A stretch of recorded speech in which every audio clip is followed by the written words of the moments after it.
tous, bienvenue chez Finlo, je suis Sandra Locodonou. Aujourd'hui, on va évoquer un sujet qui est hyper important pour de nombreuses petites et moyennes entreprises, c'est la ressource humaine. Elle constitue, je pense, pour beaucoup de PME, un des postes de dépenses les plus importants, surtout pour les PME dans les services, pour les PME qui sont dans l'agribusiness qu'on adore.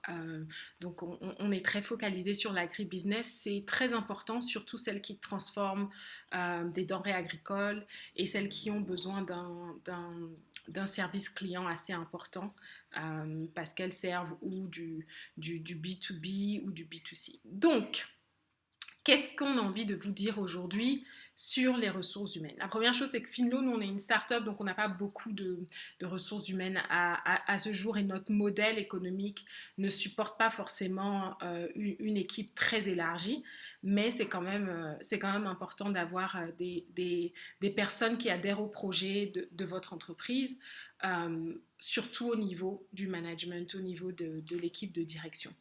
J'ai beaucoup entendu dans les échanges qu'on a eus avec des entrepreneurs l'importance d'avoir des employés dédiés.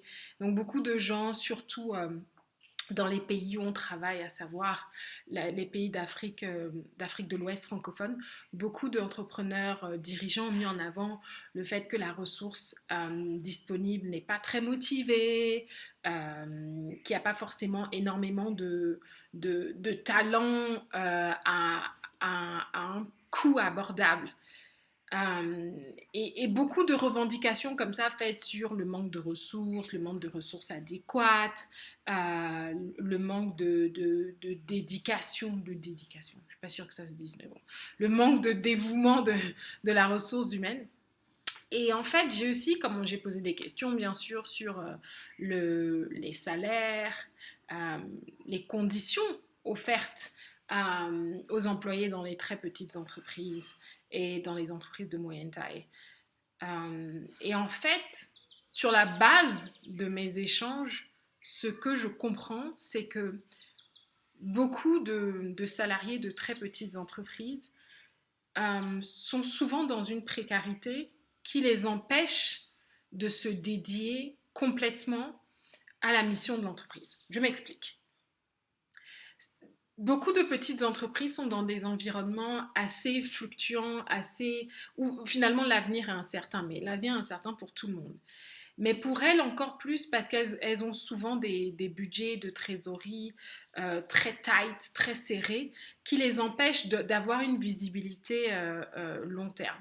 Ce qui fait que quand elles embauchent en général du personnel, elles sont aussi dans une logique souvent de précarité avec ce personnel où parfois l'entrepreneur n'a pas pris le temps de déclarer les employés ou ne les paye pas aussi bien que le marché devrait rémunérer ce type de ressources. Mais en même temps, à cause de l'environnement dans lequel ces entreprises se trouvent, la performance de l'entreprise doit être à la hauteur de celle de ses comparables, beaucoup plus gros souvent. Et ça met une pression assez forte sur l'entrepreneur qui va tendance à avoir à demander beaucoup de ses employés sans pouvoir leur donner ce qu'ils demandent.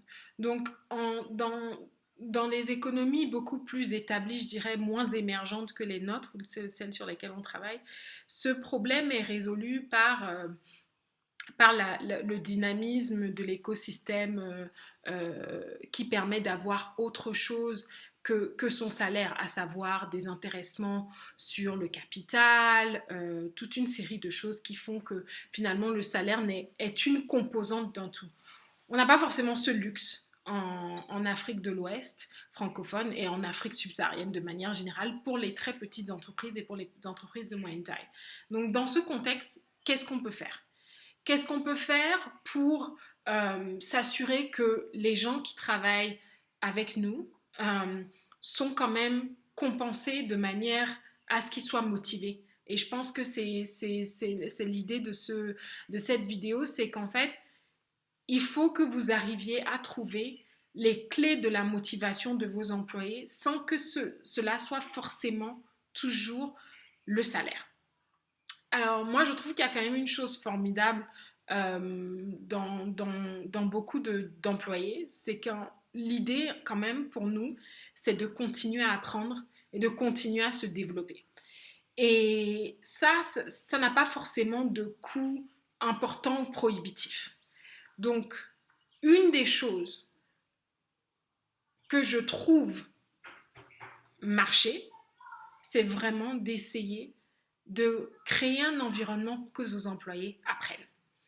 Et aujourd'hui, grâce à l'avancée des technologies, grâce à l'étendue de la couverture réseau Internet, il y a vraiment aujourd'hui accès à des cours de très grande qualité pour très peu cher. Et ces cours-là peuvent être des cours structurés pour vos employés dans un secteur précis. Ils peuvent aussi être de façon très déstructurée, c'est-à-dire qu'il y a beaucoup de choses aujourd'hui disponibles sur YouTube, il y a énormément de contenus gratuits d'universités très prestigieuses, il y a beaucoup de gens qui partagent leur expérience aujourd'hui sur les réseaux sociaux, mais beaucoup de contenu vraiment sur YouTube et sur Google.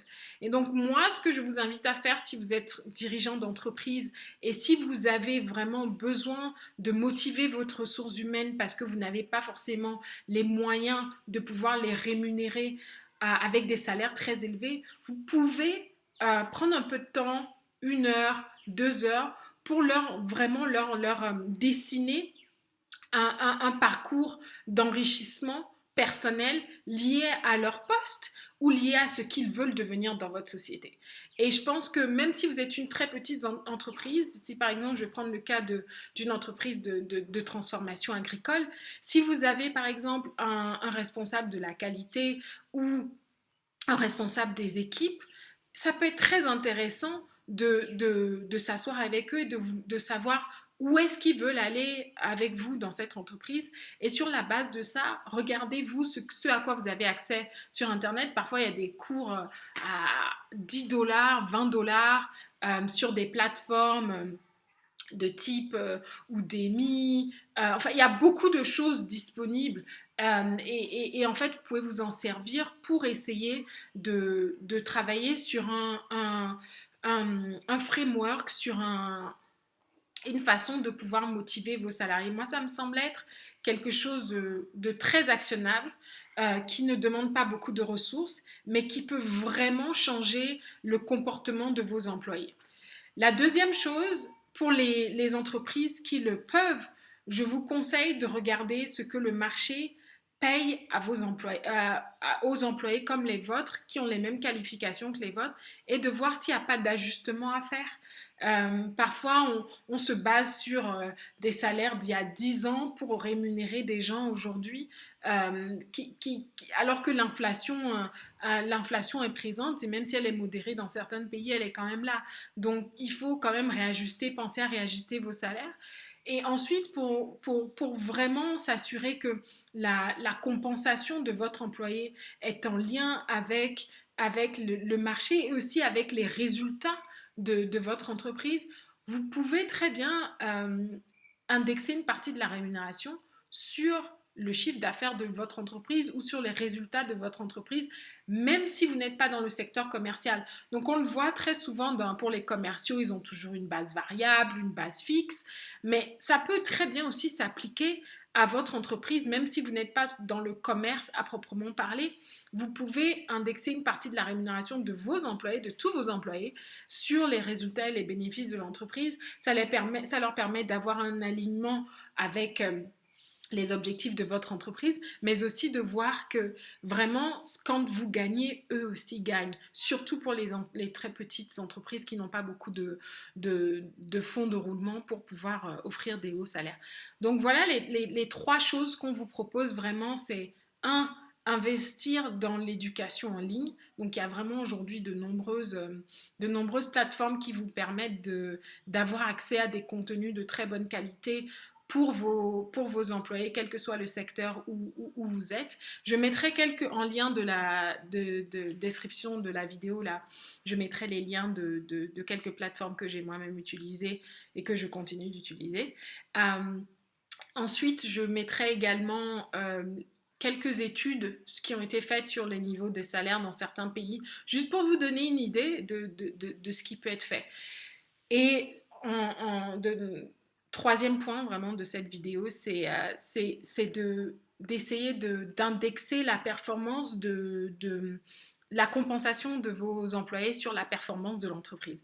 Donc voilà, vidéo un peu dure aujourd'hui, mais on y arrive. Voilà, merci de nous avoir suivis aujourd'hui et à très bientôt.